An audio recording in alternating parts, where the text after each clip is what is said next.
Hey guys, welcome back. This is Nod Lammers of Invoked 101, and today we're going to be taking a look at the updated Endymion deck profile that I have. I actually haven't been playing Endymion all that much, but I've been sort of tweaking with it and changing it up to make it more and more consistent since the last time I showed it off. Because I think the last time I showed it off was like the $30 budget version with a few different extra deck cards. But yeah, now I'm pretty satisfied with this version, at least for now. I do want to add a few cards to it. But no one in my area seems to have any, and I thought I had some, but I just don't. So anyways, getting into it, we're going to set the spells and traps and extra deck off to the side before we get into the main deck. But before we get into the deck profile, down in the description there's a link to our Patreon, our Ko-fi, and our Teespring. So if you like getting any merch or supporting the channel in any way, all that's down in the description below. So after that, now we're going to zoom in and take a look at the main deck. Of course, starting us off is Endymion, the Mighty Master of Magic. This is the main guy that we're using. He lets you summon himself from the Pendulum scale if you remove 6 or more counters from the field, and then you get a special him. And then he also negates spells and traps by bouncing a card with spell counters on it. That's the rundown of his massive text box he got going on. He's actually not that hard to understand. He just has literally the most text in the entire game on any card, which is pretty insane. But yeah, there's Endymion, a pretty cool card. Next up, we have Servant of Endymion. This is one of our 2 scales that we play, and honestly is the second best Endymion card like in the whole deck. If you have three spell counters on it, you can special summon this card and 1 card you can place spell counters on from the deck. And then place a spell counter on both from the Pendulum scale. And then during your opponent's turn, it has a quick effect to discard 1 card and then put a spell counter on every card that can be put a spell counter on, which is pretty cool. I think it also does something else. Yeah, you can only special summon it once per turn, and then it says this card with a spell counter can attack directly. So that's pretty dope as well. After that, we have 2 Reflection, whose Pendulum scale effect has the ability to remove 3 and special summon itself from the scale, as well as a monster from the hand you can place a spell counter on and put a spell counter on both. Then it says you can target 1 card your opponent. If this card's special summon, you can target a card your opponent controls and 1 card you control with a spell counter. Except this card, return that opponent's card and your card to the hand. Then place the same number of spell counters on this card that your returned card had. And then when it's destroyed by battle, you can add an Endymion card from the deck to the hand. So that's pretty cool. Another 2 scale that's pretty decent. After that, we have Magister of Endymion. This is the last Endymion guy that we play. He is a scale 8, and his remove 3 and summon from the scale effect is that he also gets to bring 1 from the extra deck that you can place a spell counter on and put a spell counter on both. And then it has the effect of when this card declares an attack, you can place 1 spell counter on it. Once per opponent's turn, quick effect, remove 3 spell counters from your field, special summon 1 monster from your deck that you can place a spell counter on.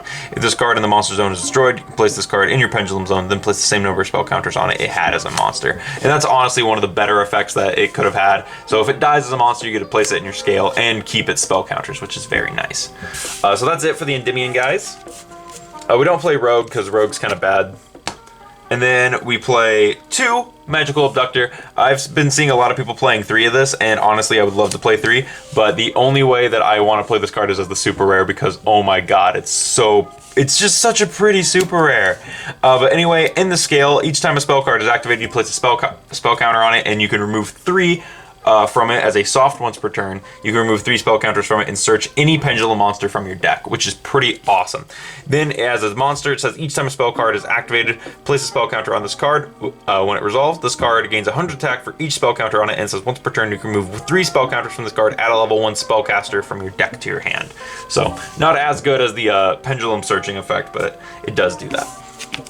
Then for our Mythical Beast engine, we're playing 3 Jackal King to get the Cerberus into the extra deck, and also to load this guy into our extra deck and get a monster negate, because this is honestly one of the best monster negates. Like, it's crazy how this is one of the best negates in the whole deck. Then we're playing 2 Master Cerberus, I don't know if I ever said it, but shout out to Selena from TCG Cardcast for hooking me up with the second one, as well as another card that I'm about to show off. This guy is awesome, being able to just basically be just a big beater, although he is a little difficult to summon, but you can summon him with Magister, Reflection, and the other one, the Servant. This is the other card that Selena sent me. This is Mythical Beast Garuda, so shout out to them and TCG Cardcast. Garuda is really cool. It's like an MST from the Pendulum scale, which is really nice. It says each time a spell card resolves, place one spell counter on this card, and when that spell card resolves, and it says when your opponent normal summons or special summons a monster except they're in damage step, you remove 3 spell counters from your field, special summon this card from your hand, and return that opponent's summoned monster to the hand. So this one's a really cool one to summon off Reflection, because you bounce it to your hand, and then you can remove 3 again at one other point and basically bounce another card. I like Garuda. I think it's a neat little card. So that's it for the Mythical Beast stuff, and then we're playing a bit of a just Pendulum package in the form of 1 Dark Worm, although I'm thinking about bumping it up to 2. 1 Gate 0, I've never had an issue with drawing Gate 0 or anything like that.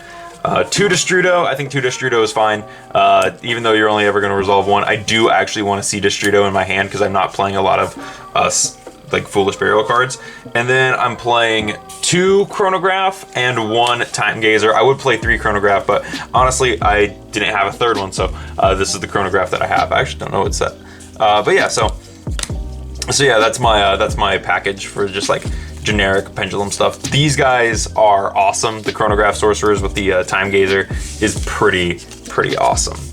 And that's it for the monsters of the main deck, I guess the Pendulums, because there's no like actual monsters, they're all just Pendulum guys. Moving into the spells, we play 3 of the search cards, Spell Power Mastery. This is the Endymion search card. It also throws a spell counter on a card you can place a spell counter on, and then if you have cards that gain spell counters on activation, each of them gets 1 and 1 just gets a bonus 1, so pretty awesome right here. I am still playing 3 Citadel. I think Citadel is fine, especially since it lets you remove spell counters from it to activate other cards' effects, which is awesome. So at least it lets you do it once per turn. Of course, we're playing the Terraforming to get to that. Then I'm playing 2 Dragon Shrine just to send Darkworm and Destruder to the graveyard, depends on how we get there. I'm also playing 2 Pot of Desires. It's kind of a staple in the deck. I think Pot of Desires is still really good in Endymion, just because it's draw 2 and it's also a spell card. The other draw card I'm playing is Pendulum Halt. So Pendulum Halt is really cool. You can't draw or search cards after you activate it, so it's definitely one of the last cards you want to activate, especially since you can't even draw. So its effect is, if you have 3 or more face-up Pendulum monsters with different names in your extra deck, draw 2 cards. You cannot add cards from the deck to your hand for the rest of this turn after this card resolves. So you can't even draw or anything like that, so which kind of sucks, but honestly, it's still not a bad card. And then I'm playing 1 Dragon Ravine temporarily. This is also just to foolish more dragons, the dragon guys out of the deck, and 1 MST. Both of these should be Mythical Bestiaries because those are crazy. I think that adding the 2 Mythical Bestiaries would be awesome, so I want to do that because that throws 2 spell counters on a card by sending the top 2 cards of your deck to the extra deck, to the graveyard, sorry. So yeah, and that's it for the spells, and as well as that, it for the main deck. So moving into the extra deck, of course we're starting off with Electrum. Everyone knows Heavy Metal Foes Electrumite. It is the Pendulum Link monster, so I gotta play that. Then we play Daybreaker. I haven't summoned this actually like once, so yeah, Daybreaker on it is just in here to be in here. I needed a generic link too to link stuff away with, so I added Land Phalanx. This could be Lambda, this could be Beat Cop. It could really be whatever you feel like playing. I just needed something generic to play that I could link away stuff into. So Land Phalanx became that link. And then I also play Zephyr Metaltron just because like it's the other Pendulum Link monster who points down 3. You could also play Draco, the Draco Masters of the Tenyi. He's another really good one who, if you play Mare, lets you pop stuff if you have nothing else. Then I'm playing Saryuja Skuldred. Saryuja Skuldred lets you draw 4. This was the guy who I added first before I added Land Phalanx, but you can't always make the Saryuja, so I went with Landfo instead. But yeah, Saryuja, pretty awesome card. Just lets you draw 4 and special summon without using your Pendulum Summon, so pretty awesome guy. Then 1 Boral Sword. This is for the OTKs. Everyone knows Boral Sword. Underclock Taker. This was another generic link that I had. I'm still playing him because he does shrink stuff. I think Underclock Taker's fine. Then we have Odd Eyes Vortex Dragon. This is for more negates, get more negates on board. Odd Eyes Absolute, because it summons Vortex. Red Eyes Flare Metal, because it's rank 7. Honestly, this should be Big Eye. Like, I can't use this as much as I could use Big Eye, because you can go into Big Eye, take a monster, and then you can link them away, and you can do that, I believe, without using your Pendulum Summon if you play it right. So then we have one Norito, because we do play 6s. There's Chronograph, there's Jackal King, and I think those are the only 2 6s in the whole deck, but still, that's enough, because you can Pendulum Summon multiple Jackals, and you can Pendulum Summon the dead Chronographs in your hand. So yeah, so Norito. And then for Synchros, I'm playing Meteor Burst because it gets stuff out of the extra deck. It doesn't matter that this card can't attack because we're probably going to link this away anyways. One Arcanite to pop stuff.